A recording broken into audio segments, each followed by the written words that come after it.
Russia ಅಧ್ಯಕ್ಷ Vladimir Putin Bharat ಭೇಟಿಗೆ countdown ಶುರುವಾಗಿದೆ. ಕೆಲವೇ ಕ್ಷಣಗಳಲ್ಲಿ ಭಾರತಕ್ಕೆ ಪುಟಿನ್ ಆಗಮಿಸಲಿದ್ದಾರೆ. 2 ದಿನಗಳ ಪ್ರವಾಸಕ್ಕಾಗಿ ಇವತ್ತು ಭಾರತಕ್ಕೆ ಬರ್ತಾ ಇದ್ದಾರೆ ಪುಟಿನ್. 23ನೇ ಭಾರತ ರಷ್ಯಾ ವಾರ್ಷಿಕ ಶೃಂಗಸಭೆಯಲ್ಲಿ ಭಾಗಿಯಾಗ್ತಾರೆ ಪುಟಿನ್. 2022 ಅನಿಸುತ್ತೆ ಲಾಸ್ಟ್ ಬಂದಿದ್ದು ಪುಟಿನ್. ಆಮೇಲೆ ಉಕ್ರೇನು ರಷ್ಯಾ ಯುದ್ಧ ಶುರುವಾಯಿತು, ಬರೋಕ್ಕಾಗಿರಲಿಲ್ಲ.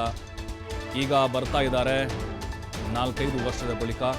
2 ದಿನದ ಪ್ರವಾಸ, ಭವ್ಯ ಸ್ವಾಗತಕ್ಕೆ ಭಾರತ ಕೂಡ ಸಜ್ಜಾಗಿದೆ. ಪ್ರಧಾನಿ ಮೋದಿಯವರನ್ನ ಭೇಟಿಯಾಗಿ ಹಲವು ಮಹತ್ವದ ಮಾತುಕತೆ ನಡೆಸಲಿದ್ದಾರೆ. ಉಭಯ ನಾಯಕರು ಹಲವು ಮಹತ್ವದ ಒಪ್ಪಂದಗಳಿಗೆ ಸಹಿಯನ್ನು ಹಾಕ್ತಾರೆ. ಸಂಬಂಧಗಳ ಸುಧಾರಣೆ ಬಗ್ಗೆ ಸಮಾಲೋಚನೆ ಆಗುತ್ತೆ. S-400 ಮತ್ತು ಸುಖೋಯ್ ಯುದ್ಧ ವಿಮಾನಗಳ ಖರೀದಿ ಸೇರಿದಂತೆ ಹಲವು ವಿಚಾರಗಳ ಬಗ್ಗೆ ಗಂಭೀರವಾಗಿ ಚರ್ಚೆಯನ್ನು ಮಾಡ್ತಾರೆ. ಇವತ್ತು ಪುಟಿನ್ ರಾಷ್ಟ್ರಪತಿಗಳಿಂದ ಔತಣಕೂಟವನ್ನು ಕೂಡ ಸ್ವೀಕರಿಸ್ತಾರೆ.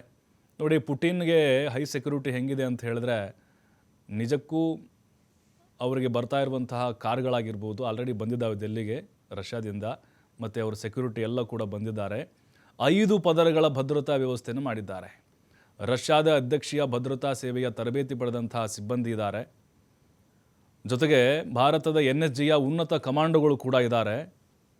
ಹಾಗೆ ಸ್ನೈಪರ್ ಕೂಡ ಇದ್ದಾರೆ, ಡ್ರೋನ್ಗಳು ಕೂಡ ಇದ್ದಾವೆ, ಜಾಮರ್ಗಳಿದ್ದಾವೆ ಮತ್ತು AI ಮೇಲ್ವಿಚಾರಣೆಯಲ್ಲಿ ಭದ್ರತೆ ಕೂಡ ಇರುತ್ತೆ. ನಾಳೆ ಬೆಳಗ್ಗೆ ರಾಜ್ಘಾಟ್ಗೆ ಮೋದಿ ಜೊತೆ ಪುಟಿನ್ ಭೇಟಿಯನ್ನು ಕೊಡಲಿದ್ದಾರೆ.